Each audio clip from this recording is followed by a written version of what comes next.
जो लोग नसीब को नहीं मानते एक बार इस वीडियो को ज़रूर देखें सुन लें।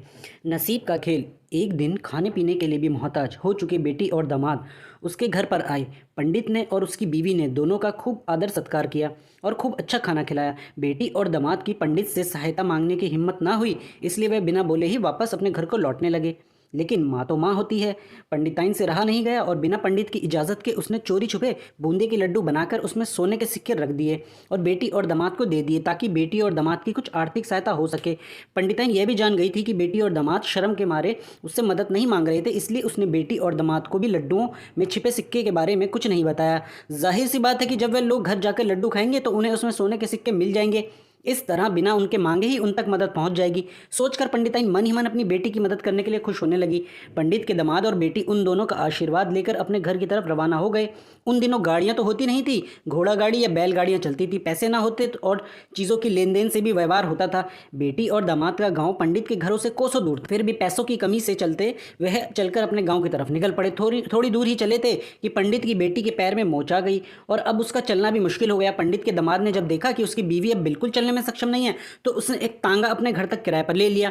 दोनों पति पत्नी तांगे में बैठकर घर तक पहुंच गए, लेकिन तांगे वाले को देने के लिए उनके पास पैसे थे नहीं। इसलिए पंडिताइन ने जो बूंदी के लड्डू उन्हें दिए थे वही किराए के तौर पर उस तांगे वाले को दे दिए।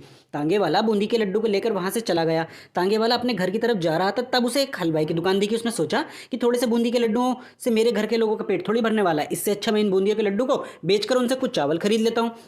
तांगे वाले ने बूंदी के लड्डू हलवाई को बेच दिए। जिस गांव में वह हलवाई रहता था उसी गांव में एक आदमी ने अपने घर पर पूजा रखी थी और उसी पंडित को उस पूजा के लिए बुलवाया था। पूजा में लगने वाले प्रसाद के लिए उस आदमी ने उसी हलवाई से बूंदी के लड्डू लिए जहां पर उस तांगे वाले ने बेचे थे। हलवाई ने भी उस आदमी को तांगे वाले से खरीदे हुए लड्डू ही पहले दिए ताकि वह खराब ना हो जाए, क्योंकि वह नहीं जानता था ये लड्डू कब बने हैं। पूजा खत्म होने पर दक्षिणा और बूंदी के लड्डू लेकर जब पंडित अपने घर आया और खाना खाने बैठा तो प्रसाद में लाए बूंदी के लड्डू खाते वक्त लड्डू के से सोने का सिक्का निकला।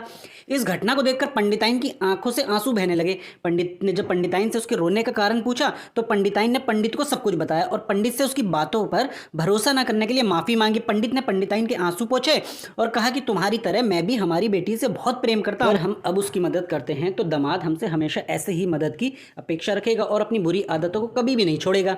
पंडिताइन भी पंडित की बातों से सहमत हो गई। 2-3 महीने बीत गए। पंडित के दामाद और बेटी फिर से एक बार उसके घर आए और इस बार उनकी परिस्थिति पहले से बेहतर थी, क्योंकि पिछली बार खाली हाथ जाने के बाद दामाद ने काम शुरू किया था और अपनी सारी बुरी आदतें भी छोड़ दी थी। दोस्तों, नसीब का लिखा नहीं बदलता। यह कहानी आपको कैसे लगी?